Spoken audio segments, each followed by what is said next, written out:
KPM.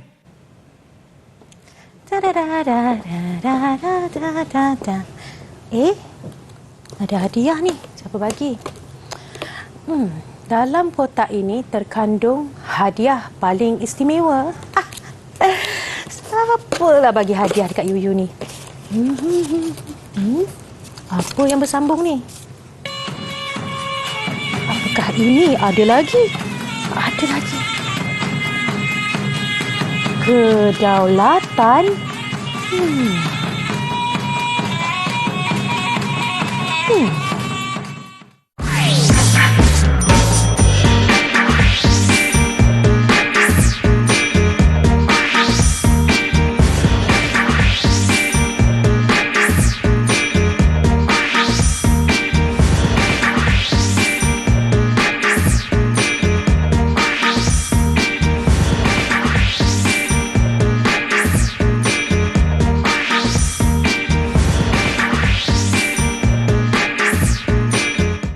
Assalamualaikum dan salam sejahtera. Saya Nurul Huda Abdul Aziz atau lebih mesra dikenali sebagai Kak Yuyu. Hari ini mata pelajaran sejarah tingkatan 5 dengan topik Raja Berperlembagaan dan Demokrasi Berparlimen. Kita dah pun berkenalan sebentar tadi dengan guru-guru hebat hari ini. Yang pertama adalah Cikgu Nur Hayati Muhammad Razan, guru sejarah dari SMK Mat Kilau, Kuantan, Pahang. Cikgu, lambai sikit cikgu. Itu dia Cikgu Hayati. Seterusnya kita ada jurubahasa isyarat Cikgu Nurul Adina Rashid dari SK Pendidikan Khas Remban Negeri Sembilan. Cikgu, lambai sikit cikgu. Itu dia Cikgu Nurul Adina. Jadi sebentar tadi apabila Kak Yuyu buka kotak hadiah tu, buka je keluar kedaulatan. Cikgu, apa kaitan gimiknya dengan pelajaran pada hari ini cikgu? Ya, kedaulatan ni besar. Besar maknanya kepada dan sangat kenalah dengan topik yang akan kita bincangkan pada hari ini. Okey, jadi tanpa membuang masa, kita terus kepada apa yang sebenarnya kaitan gimik tadi, perkataan kedaulatan dengan yang kita nak bincangkan itu tentang Raja Berperlembagaan Demokrasi Berparlimen. Okey, sebelum saya menerangkan tentang topik sebenarnya, saya suka nak tahu apa yang murid-murid kita tahu dengan perkataan kedaulatan. Jadi kita berkenalan dulu dengan murid-murid yang ada pada hari ini dan secara mungkin atas kita talian. akan lihat mereka. Okey, jadi di sini. Halo, apa khabar semua? Apa khabar semua? Baik, kenalkan nama masing-masing terlebih dahulu sebelum cikgu tanya soalan tentang kedaulatan ni. Silakan adik-adik. Yang pertama, Haris dulu. Hello, Assalamualaikum. Nama saya Haris Haikal bin Haziz Zabuzah dari Sekolah Menengah Kebangsaan Mat Kilau, 25150 Kuantan, Pahang. Oh, itu dia. Postcode ke apa tu cikgu? Postcode. Mikrofon pun besar. Okey, Fahmi teruskan. Hai, Assalamualaikum. Saya Muhammad Fahmi bin Mahathir dari Sekolah Menengah Kebangsaan Mat Kilau. Sekolah yang sama anak murid cikgu lah ni. Ya, anak murid saya lah. Okey, seterusnya Rizky, senyum sikit. Assalamualaikum warahmatullahi wabarakatuh. Nama saya Muhammad Rizky Daniel bin Rosli dari Sekolah Menengah Kebangsaan Mat Kilau, Kuantan, Pahang. Dan yang terakhir, satu-satunya bunga. Ya, satu-satunya bunga. Adik Mia Insyirah, kenalkan diri. Silakan adik. Hai, Assalamualaikum dan selamat sejahtera. Nama saya Nadia Mia Insyirah binti Muhammad Saharuddin. Saya dari SMK Mat Kilau. Maka keempat-empatnya adalah anak murid kepada Cikgu Nur Hayati hari ini. Ya, saya. Betul. Baik, saya serahkan kelas pada hari ini kepada Cikgu Yati untuk menerangkan dengan lebih lanjut maksud kedaulatan. Jadi bila dah anak murid saya, selalunya kalau pertama saya masuk kelas, saya akan tanya perkataan-perkataan seperti ini. Ini merupakan konsep atau istilah yang kita perlu tahu dalam subjek sejarah, iaitu apakah maksud kedaulatan. Okey, tanpa membuang masa, kita nak tengok mana antara anak-anak murid dalam talian kita yang bersedia dengan maksud kedaulatan. Ada siapa yang nak bagi betul maksud? Jawapan dapat markah ya? Betul. Okey, Rizky, nampak gayanya Rizky ni yang merupakan ketua murid kita ya. Okey, Rizky ada senyum. Apakah maksud kedaulatan bagi Rizky? Pada pendapat saya, maksud kedaulatan ni ialah kuasa tertinggi atau pemerintahan. Kuasa tertinggi atau kemerdekaan. Dia berkaitan pemerintahan cikgu. Pemerintahan, kuasa tertinggi pemerintah atau kerajaan. Ya. Atau kalau kita lebih lihat dengan tepat lagi, kedaulatan merupakan merujuk kepada kekuasaan kekuasaan tertinggi yang dimiliki oleh kerajaan ataupun pemerintah. Jadi kena dengan topik kita. Kalau kita lihat juga pada paparan ini, kita yang ini semua orang dah terbiasa ni. Okey, kadang-kadang inilah benda yang orang kata hari-hari yang kita gunakan, kadang keluar 50, kadang keluar 10. Tapi kalau murid-murid dapat perasan, sebenarnya pada kita kata mata wang kita ini ada terpapar gambar. Gambar di sebelah kita ni, okey, selain daripada menyatakan berapakah jumlah ada gambar. Okey, jadi kemudian yang kedua ialah paparan gambar di kawasan yang ini kita rasa Istana mungkin Negara. Istana Negara. Jadi saya nak bagi pula, okey, kalau tadi Rizky dapat 3, dapat. kita bagilah 3 markah. Kemudian saya nak minta pandangan daripada seorang lagi daripada 2 paparan gambar ini, apa yang sebenarnya yang dapat mereka buat kesimpulan awal. Okey, murid yang lain, siapa nak mencuba?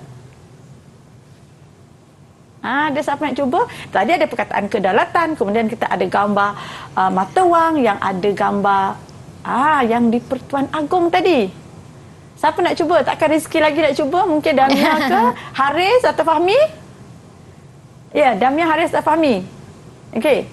Nak cikgu panggilkan nama? Cikgu panggil lah. Fahmi. Fahmi. Damia kata Alhamdulillah. Okey. Cepat Fahmi. Okey, apa dia Fahmi? Gambar tadi menunjukkan apa? Bila ada gambar Istana Negara, gambar pada mata wang itu ada gambar yang di Pertuan Agong tadi. Dia merujuk kepada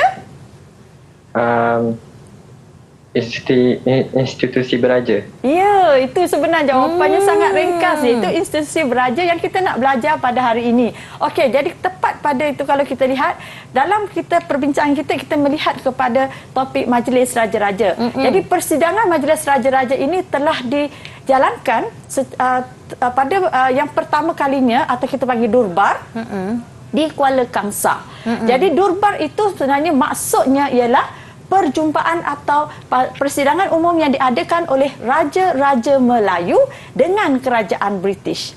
Dan Durbar pertama tadi seperti mana yang saya cakap telah berlangsung di Kuala Kangsar, berlaku pada tahun 1897. Dan kalau kita kaitkan 1897 itu dikaitkan dengan waktu pembentukan Negeri-Negeri Melayu Bersekutu, melibatkan 4 buah Negeri Melayu Bersekutu.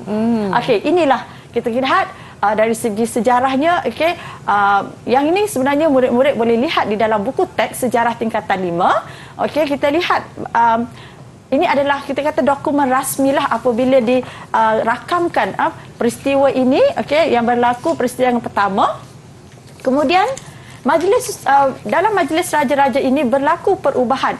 Okey, kalau kita kaitkan, sebelum ini kita belajar bila sebut pasal raja, zaman Kesultanan Melaka, raja ini berkuasa mutlak. Kemudian apabila datangnya British dan membentuk Negeri-Negeri Melayu Bersekutu, yang mana Negeri Melayu Bersekutu dikaitkan dengan sistem residen. Jadi di sinilah kalau kita lihat berlaku perubahan pada kuasa raja, dan Majlis Raja-Raja yang ada pada ketika itu dia mempunyai kuasa yang terhad.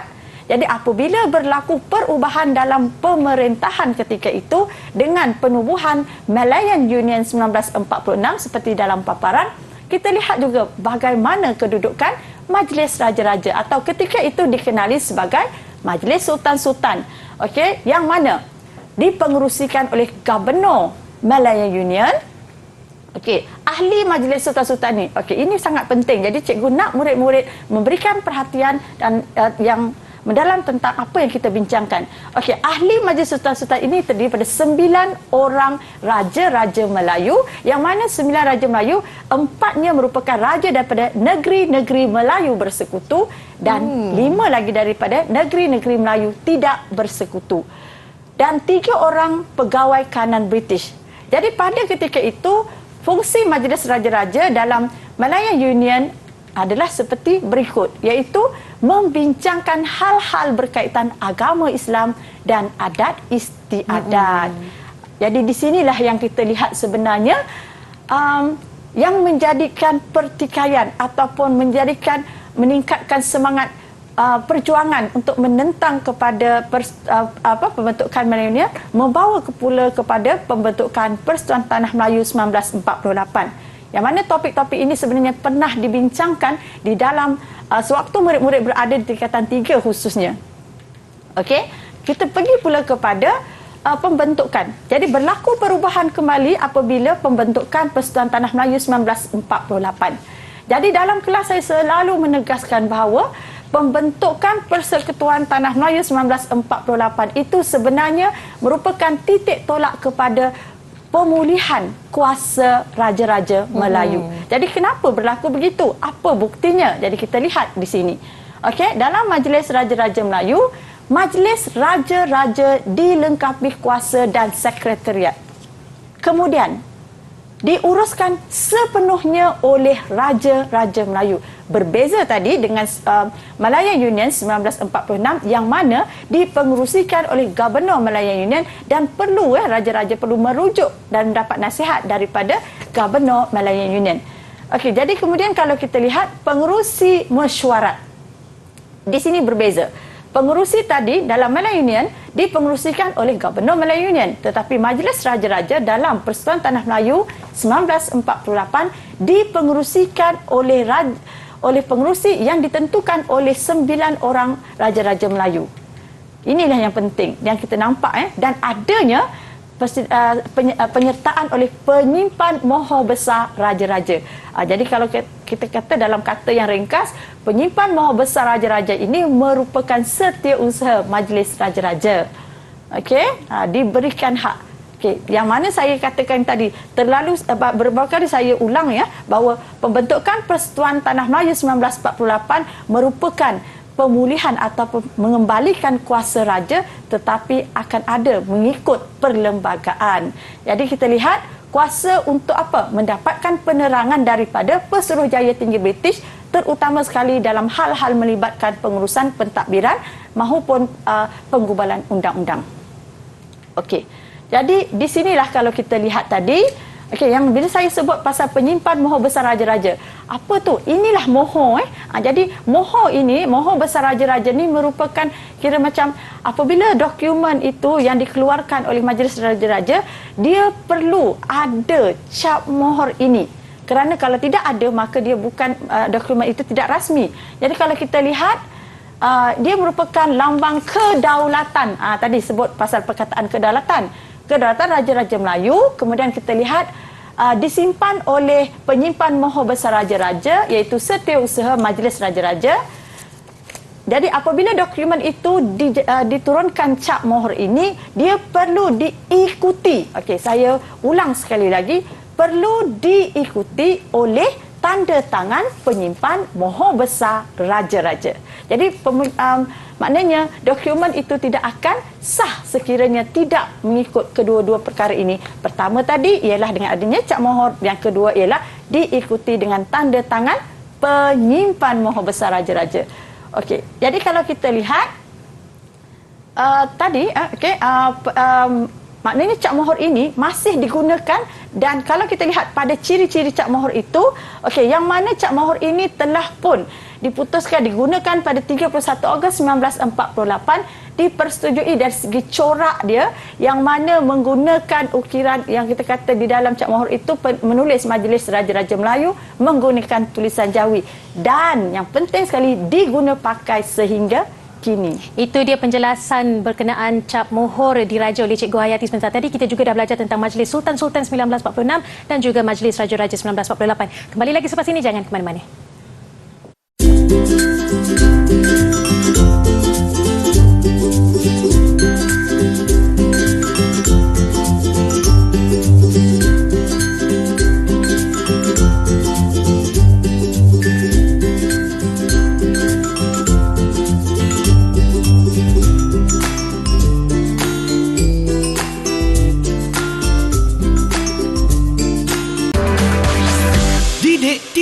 KPM. Mata pelajaran sejarah tingkatan 5 Raja Berperlembagaan dan Demokrasi Berparlimen. Kita masih lagi bersama dengan Cikgu Nur Hayati dari SMK Mat Kilau Kuantan, Pahang, dan Cikgu Nur Hayati akan meneruskan pembelajaran hari ini dengan menerangkan lebih terperinci tentang Raja Berperlembagaan dan Demokrasi Berparlimen. Silakan Cikgu Hayati. Ya, terima kasih Yuyu. Dan kita berjumpa dalam perbincangan dengan murid-murid kita. Okey, di rumah maupun dalam talian. Okey, jadi kalau kita lihat dalam raja berperlembagaan ini. Raja berperlembagaan, jadi perlu murid-murid ingat dan faham bahawa raja berperlembagaan itu menggambarkan bahawa kuasa raja merupakan kuasa yang mengikut peruntukan dalam perlembagaan, iaitu apa pula yang dimaksudkan dengan perlembagaan, iaitu undang-undang negara. Okey, secara ringkasnya kita kata kuasa raja mengikut perlembagaan negara. Dan negara kita apabila kita merdeka, jadi dalam segmen ini sebenarnya kita membincangkan tentang majlis raja-raja itu, peranan dan fungsi serta kuasa mereka dalam pemerintahan negara selepas merdeka. Jadi sebelum itu saya ingin memberikan markah sebenarnya. Saya dah berhutang markah dengan Fahmi tadi. Kak Yuyu. Jadi kita berikan tadi markah kepada Fahmi, 3 markah kerana telah memberikan penerangan ataupun memberikan feedback atau jawapan bagi soalan yang telah dikemukakan. Okey, dalam kita lihat di sini ada 2 fasa dalam perubahan Majlis Raja-Raja, iaitu pertama kita lihat apabila kita merdeka. Okey, kita merdeka 1957 dan nama negara kita ketika itu ialah Persatuan Tanah Melayu 1957 dan kemudian barulah pembentukan Malaysia 1963. Yang Malaysia yang kita guna pakai nama itu sehingga hari ini. Okey, jadi kita lihat bagaimanakah Majlis Raja-Raja sewaktu Persatuan Tanah Melayu 1957.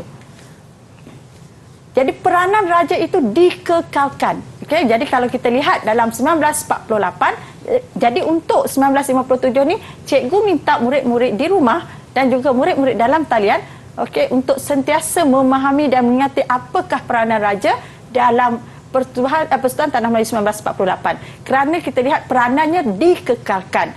Okey, kemudian perbezaannya ialah dari segi keanggotaan. Di sini keanggotaan Majlis Raja-Raja itu mengalami perubahan. Kenapa berlaku perubahan? Kerana dengan merdekanya negara, penyertaan oleh negeri-negeri selat. Okey, sebab kita tahu dalam sebenarnya Malaysia sebenarnya dah pun disertai oleh 2 negeri selat, iaitu kita kata Pulau Pinang, Melaka dan Singapura itu terasing. Okey, jadi kemasukan Pulau Pinang dan Melaka merupakan satu perubahan kerana di sini kita lihat dimasukkan yang di-Pertua Negeri. Okey, yang di-Pertua Negeri Melaka dan Pulau Pinang menjadi ahli Majlis Raja-Raja Melayu. Kerana negeri ini tak bersultan ya cikgu? Ya, kerana negeri ini tidak bersultan. Jadi murid-murid kena ingat ini kerana akan ada perbincangan baru kita akan faham bahawa bila negeri yang tidak bersultan, maka mereka ini tidaklah dalam kalangan 9 Raja-Raja Melayu yang akan dipilih untuk dilantik menjadi yang di-Pertuan Agong. Okey, kemudian kita lihat minta maaf, apabila negara kita kemudiannya telah pun merdeka, seterusnya dengan perubahan yang berlaku, iaitu dengan pembentukan Malaysia, anggota kita juga semakin bertambah dengan penyertaan Sarawak, Sabah. Tahun 1963 itu penyertaan Sarawak dan Sabah itu memerlukan pindaan dalam perlembagaan bagi memastikan hak kedua-dua negeri ini juga diperakui dalam perlembagaan. Oleh itu, dalam Majlis Raja-Raja juga, maka keanggotaan kedua-dua negeri ini di dalam Majlis Raja-Raja juga dimasukkan kerana maksudnya bagi tujuan untuk memudahkan pentadbiran. Okey, jadi kalau kita lihat di sini yang di-Pertuan Negeri menjadi ahli Majlis Raja-Raja. Okey, kemudian yang di-Pertuan Negeri Melaka, Pulau Pinang, Sarawak, Sabah, okey, tidak turut serta dalam mesyuarat khas. Sebab mesyuarat khas Majlis Raja-Raja hanya melibatkan 9 orang raja-raja Melayu. Okey, itu yang kita dapat. Ini adalah menarik tahu fakta-fakta ni sempena bulan kebangsaan. Ya, sempena bulan kebangsaan dan sebenarnya sebagai rakyat Malaysia kita kena fahamlah apabila kita bincangkan tentang institusi beraja, jadi kita tidak lagi sebenarnya perlu mengingatkan bahawa institusi beraja ni relevan kerana institusi beraja ni merupakan lambang kepada perpaduan dan kedaulatan negara. Kerana fungsi raja-raja itu juga melindungi kepentingan orang Melayu, Bumi Putera serta kepentingan sah kaum lain mengikut perlembagaan. Jadi di sini kita paparkan merupakan adalah gambar menunjukkan dalam persidangan sempena istiadat kita kata melafaz sumpah jawatan dan menandatangani surat sumpah jawatan yang di-Pertuan Agong. Ini maksudnya Agong kita yang ke-16. Sekarang kita dah yang ke-16 lah yang di-Pertuan Agong kita sekarang ini adalah yang di-Pertuan Agong yang ke-16. Jadi peristiwa ini berlaku pada 2019. Okey, Majlis Raja-Raja pada ketika ini kita lihat fungsinya ialah mempunyai kuasa dan fungsi bertindak mengikut budi bicara bagi melaksanakan fungsi Majlis Raja-Raja.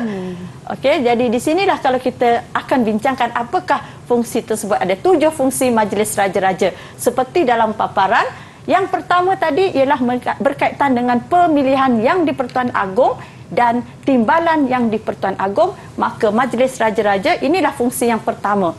Kemudian kita ikuti dengan yang kedua yang menunjukkan bahawa raja-raja mempunyai kuasa dalam perlembagaan itu bersetuju atau tidak bersetuju dengan perkara berkaitan dengan undang-undang yang memerlukan persetujuan raja-raja. Okey, memberi nasihat berkaitan pelantikan jawatan-jawatan tertentu. Jadi kita akan tahu apa jawatan tertentu, antaranya ialah ketua audit negara, ketua hakim negara. Okey, menjadi rujukan dalam perubahan dasar perhubungan, itu melibatkan kepentingan orang Melayu, Bumiputera, Sarawak, Sabah dan juga kepentingan sah kaum-kaum lain, menjadi lembaga pengampunan bagi kes-kes tertentu. Ini ialah kuasa kehakiman. Kalau kita lihat, memperkenan perubahan persempadanan. Okey, di sini saya memberikan penegasan memperkenan perubahan persempadanan negeri. Okey, tetapi dengan persetujuan Majlis Raja-Raja ataupun raja-raja negeri yang berkaitan.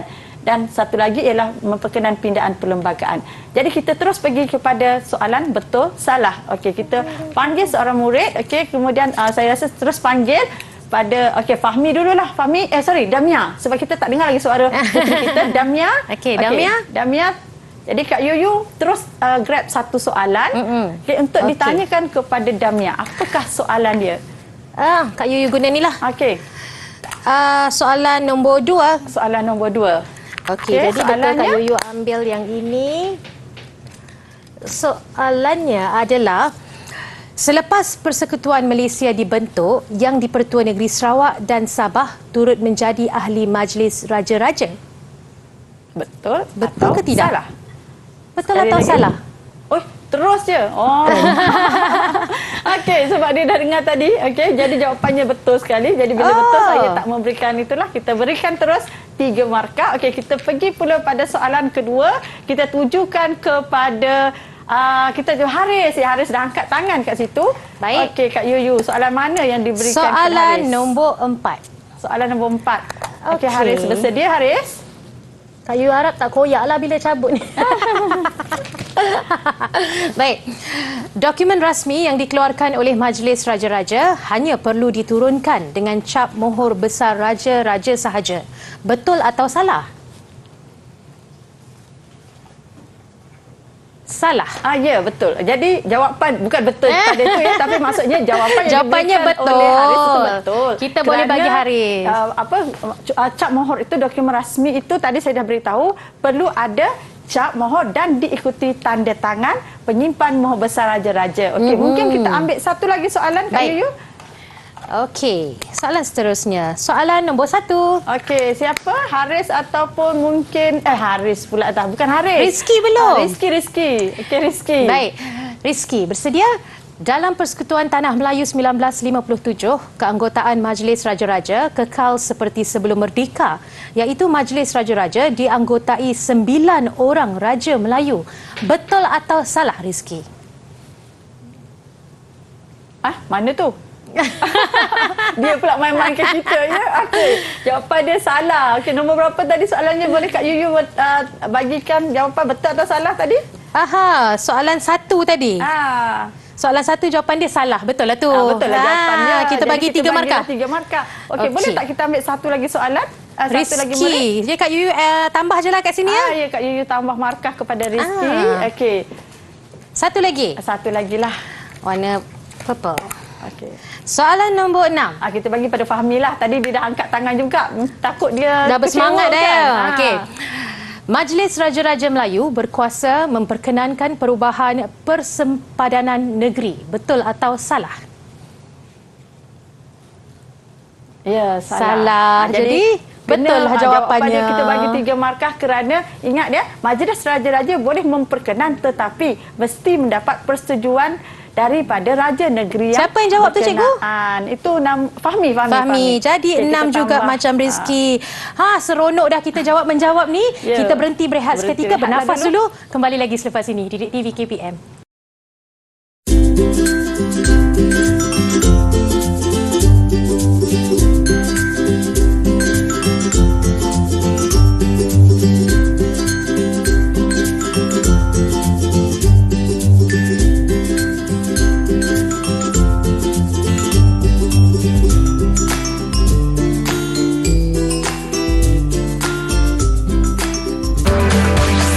Didik TV KPM.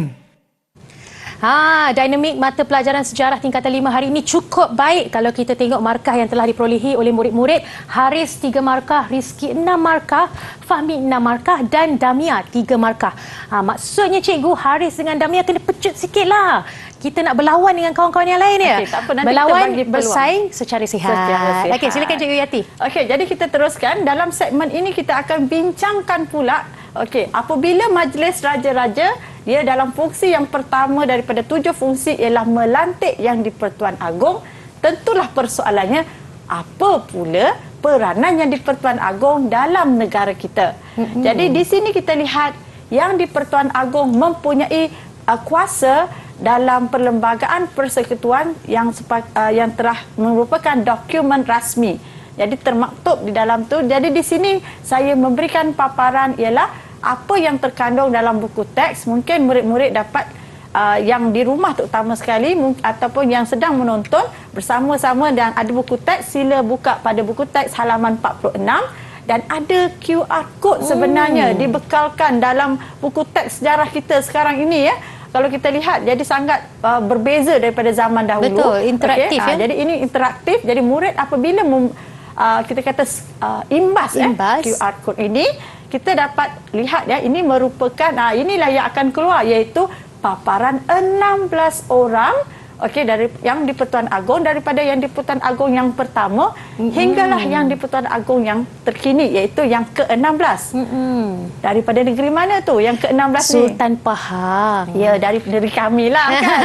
Kami dari Mat Kilau, Kuantan Pahang. Jadi ini sultan kami kali ini merupakan sultan yang dilantik menjadi Yang di-Pertuan Agong mengikut penggiliran sebenarnya. Okey, jadi kita lihat di sinilah soalan dia. Bagaimana Yang di-Pertuan Agong ini dipilih? Okey, jadi soalan dia bagaimana? Jadi di sini ya, cikgu nak murid-murid juga fokus. Nak lihat bagaimana. Bila sebut bagaimana, maka kita lihat kepada cara atau kaedah. Ada 2 kaedah yang digunakan untuk pemilihan Yang di-Pertuan Agong, iaitu pertama mengikut kaedah yang ditetapkan dalam perlembagaan persekutuan dan yang kedua ialah mengikut peraturan-peraturan Majlis Raja-Raja. Okey, jadi kalau kita lihat Raja-Raja Melayu yang terdiri pada 9 orang Raja-Raja, jadi untuk kita imbas balik 9 orang Raja-Raja itu merupakan raja daripada negeri awal. Dulu kita bincangkan tentang negeri Melayu Bersekutu itu ialah negeri Perak. Jadi bila saya sebut negeri Melayu Bersekutu, sebenarnya saya nak tahu murid kita ni tahu tak apa negeri Melayu Bersekutu, apakah negeri-negeri sebut, 4 negeri itu. So ini saya bagi soalan cepu mas kepada murid-murid dalam talian lah. Jangan sampai Kak Yuyu jawab. Jangan sampai Kak Yuyu jawab. Okey. Siapa nak mencuba?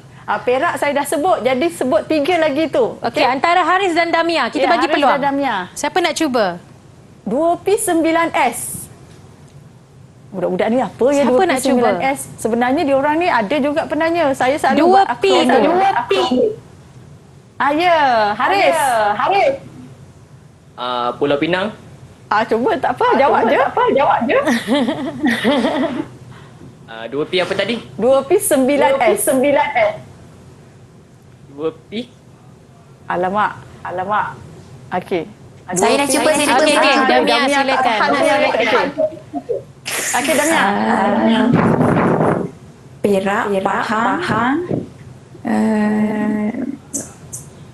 Tak apa, kita bagi markah dulu 2P tu. Okey. Tadi sebenarnya tadi Haris tak dapat lah. Di mana ada Pulau Pinang. Kita bagi Damia 3 markah. Tak apa. Saya terus sambung apa tu 2P9S. Haris kena tutup mikrofon lah. Berulang suara cikgu dengan Kak Yuyu. Okey. Jadi Damia dapat 3 markah. Okey. Haris tadi tak dapat markah kerana Pulau Pinang bukan daripada Negeri Melayu Bersekutu. Jadi Negeri Melayu Bersekutu ni ialah Perak, Pahang, Negeri Sembilan dan Selangor. Jadi 5 negeri lagi merupakan negeri Kedah, Perlis, Kelantan, Terengganu dan Johor. Inilah negeri-negeri yang mempunyai raja dan dalam kalangan negeri-negeri inilah yang akan dipilih dalam mengikut 2 kaedah tadi akan dilantik menjadi yang di-Pertuan Agong dan seterusnya akan ada lantikan timbalan yang di-Pertuan Agong. Okey, jadi apa bidang kuasa yang di-Pertuan Agong? Jadi kita bincangkan ada 3 aspek sebenarnya bidang kuasa, iaitu pertama dalam kuasa eksekutif, yang kedua ialah kuasa perundangan dan yang ketiga ialah kuasa kehakiman. Jadi kita lihat yang pertama, apakah bidang kuasa eksekutif yang di-Pertuan Agong? Di sini kita lihat ada 4. Yang pertama, yang di-Pertuan Agong ini merupakan berkuasa untuk melantik menteri, Perdana Menteri dan Jemaah Menteri dengan lantikan jawatan-jawatan penting yang lain juga. Jadi di sini kalau kita lihat, inilah senarai jawatan-jawatan penting yang perlu mendapat perkenan daripada yang di-Pertuan Agong. Kemudian kita lihat, yang di-Pertuan Agong dalam kuasa eksekutifnya merupakan pemerintah tertinggi seluruh Angkatan Tentera Malaysia. Dan seterusnya, yang di-Pertuan Agong melantik diplomatik, iaitu melantik diplomat Malaysia yang akan dihantar bertugas ke luar negara. Dalam kita lihat bidang kuasa yang kedua pula, iaitu kuasa perundangan. Jadi apakah bidang kuasa yang di-Pertuan Agong dalam bidang perundangan? Seperti dalam paparan. Jadi kalau murid-murid dapat lihat, kuasa mengesahkan sesuatu rang undang-undang. Jadi di sinilah kita lihat kuasa raja dalam pemerintahan dan yang di-Pertuan Agong inilah kuasanya, dan kemudian dari segi kuasa untuk memanggil berkaitan dengan parlimen ini, memanggil untuk persidangan parlimen ataupun menghentikan atau membubarkan parlimen dalam mengikut situasi yang dirasakan atas budi bicara yang di-Pertuan Agong perlu berlaku peristiwa ataupun situasi-situasi ini. Kemudian kita lihat yang di-Pertuan Agong dari segi perundangan merupakan ketua agama Islam. Dia sama sekali ketua bagi agama Islam bagi negeri-negeri yang tidak mempunyai raja-raja Melayu. Jadi kita tahulah negeri Sarawak sebab ada yang di-Pertuan wilayah persekutuan. Jadi ini kita lihat. Yang penting sekali salah satu lagi ialah tentang pengisytiharan darurat. Jadi pengisytiharan darurat ini sekiranya berlaku darurat dan atas nasihat dan juga maksudnya bukan atas kita kata sewenang-wenangnya darurat ini diisytiharkan, tetapi dengan menimbang perkara-perkara yang mungkin boleh membawa kepada isu keselamatan, maka yang di-Pertuan Agong boleh mengisytiharkan darurat. Jadi kita tidak boleh mempertikaikan apa yang ada dalam perlembagaan. Kemudian kuasa yang ketiga ialah kuasa kehakiman. Jadi kuasa kehakiman di sini merujuk kepada kuasa yang di-Pertuan Agong untuk melantik hakim mahkamah atasan. Jadi mahkamah atasan ini hakimnya dilantik atas nasihat Perdana Menteri setelah jadi dia kena ada syarat setelah dipertimbang oleh Suruhanjaya Pelantikan Kehakiman. Kalau tadi dalam kuasa eksekutif, lantikan jawatan-jawatan seperti Ketua Audit Negara itu perlu mendapat atas nasihat Jemaah Menteri. Tapi di sini atas nasihat Suruhanjaya Pelantikan Kehakiman. Dan mesti juga berunding dengan Majlis Raja-Raja. Dalam kuasa pengampunan, jadi inilah kalau kita lihat, terutama sekali apabila sambutan hari kelahiran kan. Jadi kuasa pada ketika inilah juga yang di-Pertuan Agong mempunyai keistimewaan untuk memberikan pengampunan bagi kes-kes yang berkaitan dengan hal-hal jenayah di wilayah persekutuan. Tetapi yang mana kita lihat yang di-Pertuan Agong ini bertindak dengan kuasa pengampunan ini adalah mengikut nasihat Lembaga Pengampunan. Kuasa mengampun menangguh, meringankan hukuman yang dijatuhkan oleh Mahkamah Tentera Mahkamah Syariah di Melaka, Pulau Pinang, Sarawak, Sabah dan wilayah Persekutuan. Jadi inilah merupakan perkara-perkara yang memang menjadi bidang kuasa yang di-Persekutuan Agong. Jadi kalau nak tahu lebih lanjut, okey, kita lihatlah masuk murid-murid boleh lihat juga sebenarnya dalam perlembagaan ini juga kita boleh tahu di manakah kedudukan yang di-Persekutuan Agong. Okey, keutamaan raja dan di-Persekutuan Negeri di sini rujuk pada buku teks muka surat 48. Ambil telefon, sila imbas. Imbas pada QR, kod QR yang ada pada halaman ini. Okey, jadi kata kita dah panjang bincang. berjela terangkan, mestilah kita dah uji. Dekat cikgu dah ni sebenarnya. Jadi cikgu nak ujilah pula. Kita uji dengan soalan berbentuk pilih jawapan yang tepat. Okey, jadi di sini saya bekalkan murid-murid dengan papan putih. Dah bersedia murid-murid dengan papan putih? Okey, semua dah bersedia. Okey, kita terus pada jawapan. Jadi di sini saya paparkan soalan, murid-murid terus tuliskan jawapan. Okey, Kak Yuyu dah bersedia dah ni. Jadi soalan yang pertama, apakah peruntukan yang terkandung dalam Perlembagaan Persekutuan bahagian ke berapa ni kita panggil? Bahagian keempat, bab 1, perkara 32. Perkara 32. Okey. A. Tanggungjawab Majlis Raja-Raja. B. Syarat pelantikan yang di-Persekutuan Agong. C. Kuasa mutlak raja dalam pemerintahan. Atau D. Kedudukan yang di-Persekutuan Agong. Okey, jawab dan boleh angkat papan putih masing-masing. Tada! Tada! Okey, di Fahmi, cepat Fahmi. Okey, cepat Fahmi. Fikir panjang apa jawapan tu. dia Fahmi? Angkat Fahmi. Angkat sikit. Oh, semua pilih jawapan D. Betul tu. Betul, atau cikgu? salah ni? Okey, jadi kita tengok sisih jawapan yang tak ada kaitan. Tapi betul jawapan dia. So, semua orang akan dapat 3 markah. Okey, 3 markah. Kemudian, soalan yang kedua. Sambil Kak Yuyu meletakkan markah untuk keempat-empat murid kita, cikgu bacakan soalan. Mengapakah, yang ini cikgu tak sebut ya, tapi mengapakah tertera perkataan urusan Seri Paduka Baginda pada surat urusan rasmi kerajaan? Okey. Pertama, A ialah mengandungi maklumat sulit. B ialah mendapat perkenan Majlis Raja-Raja. C, memerlukan tindakan segera pihak kerajaan. Dan D, membuktikan yang di-Persekutuan Agong punca kuasa pemerintahan. Okey, Dengan apakah kiraan jawapannya? 3, 2, 1. Boleh angkat papan Boleh putih angkat jawapan? masing-masing. D juga. D. Betul you rasa? Betul kot. Okey, jom kita tengok betul atau salah. Betul. Ya, betul juga. Okey, jadi kat situ kita bincangkan bukti punca kuasa pemerintahan dia. Jadi Kak Yuyu dah letak pun markah adik-adik yang telah dicampur daripada segmen pertama lagi. Kalau kita tengok di sini, Haris dapat 12 markah, Rizky 15, Fahmi 15, Damia 15. Jadi maksudnya cikgu, Haris perlu diberi peluang untuk segmen berikutnya. Kita berhenti berehat seketika, kembali lagi selepas ini di Didik TV KPM.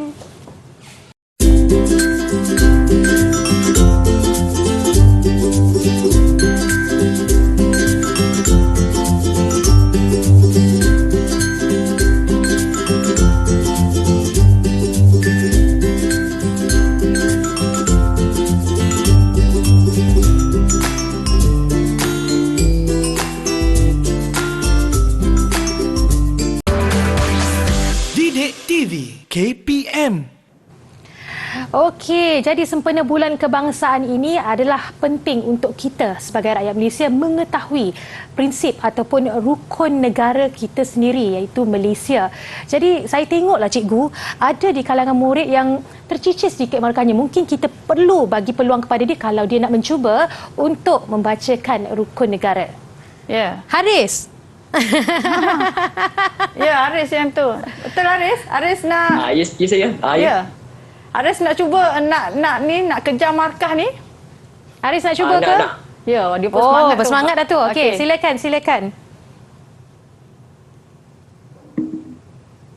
Wah, berkobar-kobar. Salutlah macam ni. Tak apa, boleh Okey, dah. boleh. Teruskan Haris. Teruskan Haris. Kepercayaan kepada Tuhan, kesetiaan kepada raja dan negara, keluhuran perlembagaan, kedaulatan undang-undang, kesepanan dan kesusilaan. Okey. Itu je. Itu memang 5 semua orang kena tahu. Kita terus bagi 3 markah lah kesian. Okey, jadi dia tahniah.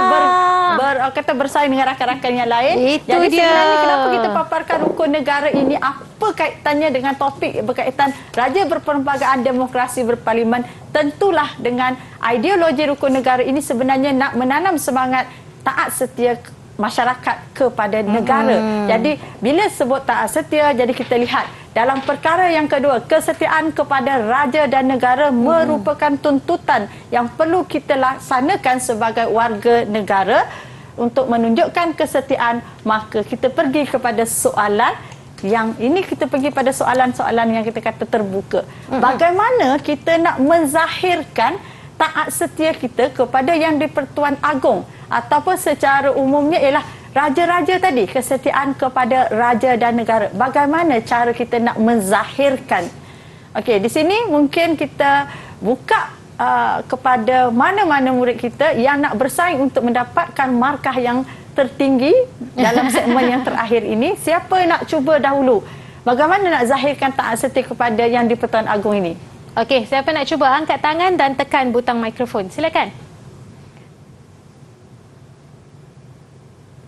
Okey, Rizky, silakan ketua murid. Macam mana nak zahirkan? Okey. Pada pendapat saya, cara generasi muda masa kini boleh menzahirkan taat setia kepada Yang di-Pertuan Agong dengan menghayati prinsip rukun negara yang kedua, iaitu kesetiaan kepada raja dan negara. Ya, tapi macam mana nak zahirkan tu perbuatan itu? Tapi betul ya, kita maknanya setiap warga negara perlu maksudnya menghayati dan mengamalkan rukun negara itu, bukan prinsip yang kedua sahaja tetapi ke-5 prinsip sebenarnya. Jadi kita berikan, sebab ini adalah soalan yang memerlukan mereka memberikan jawapan, yang itu kita berikan 4 markah kepada Rizky. Dan kita lihat juga kepada soalan yang kedua sebelum kita akan kaitkan antara kedua-dua soalan kepada topik kita. Soalan yang kedua ialah, bagaimana jika generasi muda masa kini tidak memiliki semangat patriotisme? Kalau kita tak ada semangat patriotisme, apa yang akan jadi? Akan berlaku. Ya, Kak Yuyu. Damia. Damia dengan Fahmi sama-sama. Okey, mana Silakan kita bagi? Damia dulu. Okey, Damia. Generasi muda jika tiada sifat semangat patriotisme dalam diri, negara huru-hara dan tidak stabil. Ya, negara tidak stabil tu dari aspek apa tu? Tapi huru-hara tu yang pastilah, kerana apabila kita sebenarnya bukan generasi muda sahaja Kak Yuyu, tetapi semua warga negara ini, kalau kita tak ada patriotisme tu apa? Semangat cinta akan negara yang membawa pada tindakan sanggup mempertahankannya. Jadi bila relate dengan tajuk kita pada hari ini, maksudnya jika ada sebarang pihak yang cuba untuk menghina institusi beraja, kita tampil ke hadapan untuk mempertahankan orang kata kemurnian institusi beraja itu dan fungsi institusi beraja dalam negara kita. Jadi boleh bagi markah ke? Ya, kita tentu bagi markah 4 markah. Jadi mungkin tambah 3 campur 3 saya jadi rasa 6. kalau kita lihat daripada 2 soalan, cara kita menzahirkan ialah dengan taat setia dengan rukun negara. Sebenarnya banyak lagi cara yang kita boleh lakukan. Hormat kepada pemerintah ataupun mengikuti pemerintah dalam kata selagi mengikut perlembagaan. Okey, kemudian patuh undang-undang, jadi warga negara berdisiplin. Semua itu merupakan cara kita menzahirkan bukan saja kita kata kepada institusi beraja tetapi kepada negara kita. Tapi kalau kita lihat dengan jawapan yang murid kita bagi, kita mungkin boleh buat rumusan. Jadi sebelum saya yang rumus, saya rasa mungkin kita beri peluang kepada sama ada Haris ataupun Fahmi untuk membuat rumusan apa yang mereka dapat belajar pada hari ini. Okey, ringkas daripada Haris dan Fahmi. Haris, mulakan. Okey, Haris ataupun Fahmi lah. Yang saya dapat rumuskan kat sini, kita punya sistem perlembagaan kita tersusun rapi. Itu je lah. Okey, terima kasih. So kita ambil satu lagi jawapan daripada Fahmi. Okey, terima kasih Haris. Fahmi pula, Fahmi. Rumusan yang saya dapat pada hari ini, saya dapat memahami sistem perbelanjaan dan demokrasi berparlimen Okey, pada masa raja kini. berperlembagaan, sistem raja berperlembagaan. Sebab sebenarnya generasi muda ramai yang tak tahu pasal sebenarnya apa fungsi raja. Ramai mempertikaikan kenapa raja perlu ada pada masa kini, zaman moden perlu ada. Tetapi itulah yang sebabnya dalam pembelajaran hari ini saya harap murid-murid dapat faham bahawa raja yang ada pada hari ini, kuasa dia sebenarnya adalah kuasa yang tidak lagi kata mutlak tetapi mengikut perlembagaan. Dan dalam perlembagaan tu jelas perkara-perkara yang mana dia tidak perlu dipertikaikan oleh mana-mana pihak. Jadi sebenarnya institusi beraja itu merupakan lambang kepada negara, identiti yang perlu kita pertahankan kerana tidak semua negara di dunia ini yang memiliki institusi beraja. Dan kita perlu juga rasa bangga kerana institusi beraja kita merupakan institusi beraja yang berteras kepada perlembagaan negara. Jadi di sini hak rakyat juga sebenarnya dipertahan atau dipelihara oleh institusi beraja, bukan kata warga negara atau bumi putera, tetapi kaum-kaum lain mendapat keistimewaan dan terpelihara hak mereka selain daripada kita kata yang lain-lain jugalah kan. Okey, so sebelum kita membuat rumusan ataupun kita berhenti, okey, jadi cikgu tinggalkan murid-murid dengan satu soalan sebagai kerja di rumah. Murid-murid boleh buka pada halaman 59 buku teks sejarah tingkatan 5. Mengapa larangan 3.1/4 dikuatkuasakan? Jadi larangan apa? Larangan menggunakan lambang, nama dan rupaan gambar pada rajah yang mana kalau kita lihat yang berkaitan dengan institusi beraja ni tak boleh digunakan sewenang-wenangnya. Soalannya, mengapa? Jadi untuk menjawab soalan ini, murid-murid sila berujuk kepada guru mata pelajaran di sekolah masing-masing. Dan Kak Yuyu, sebenarnya kan murid-murid kita dia dapat juga belajar dalam pada portal Delima. Ya, portal Delima. Jangan lupa tu sebenarnya banyak sumber pembelajaran daripada pelbagai mata pelajaran dapat diperoleh melalui portal Delima. Cikgu jangan lupa pentaksiran untuk murid pada hari ini. Kita tengok sini 18, 18, 18, 18. Alamak. Bagaimana pentaksiran cikgu sendiri sebagai guru yang mengajar pada hari ini? Tadi kita nampak ada yang naik turun, ada yang ketinggalan, tetapi sekarang kita lihat rumusannya semuanya sama. Sama saja. Jadi saya rasa murid-murid kita sebenarnya semuanya hebat, ya. Semuanya hebat, semuanya mempunyai kata fokus dalam pelajaran. Jadi tidak ada juara, sebenarnya juara mereka adalah juara sebenarnya. Jadi semua adalah juara, kan? Itu dia. Terima kasih banyak Cikgu Nur Hayati daripada SMK Mat Kilau Kuantan Pahang yang telah memberi segala ilmu, mencurahkan segala ilmu untuk mata pelajaran pada hari ini. Ingat sempena Bulan Kebangsaan, sematkan semangat patriotik, cintakan negara. Kita harus mendukung institusi raja berperlembagaan dan juga ingat bahawa kita Malaysia sebuah negara berdemokrasi. Sekian saja Didik TV KPM, jumpa lagi di masa hadapan. Bye-bye.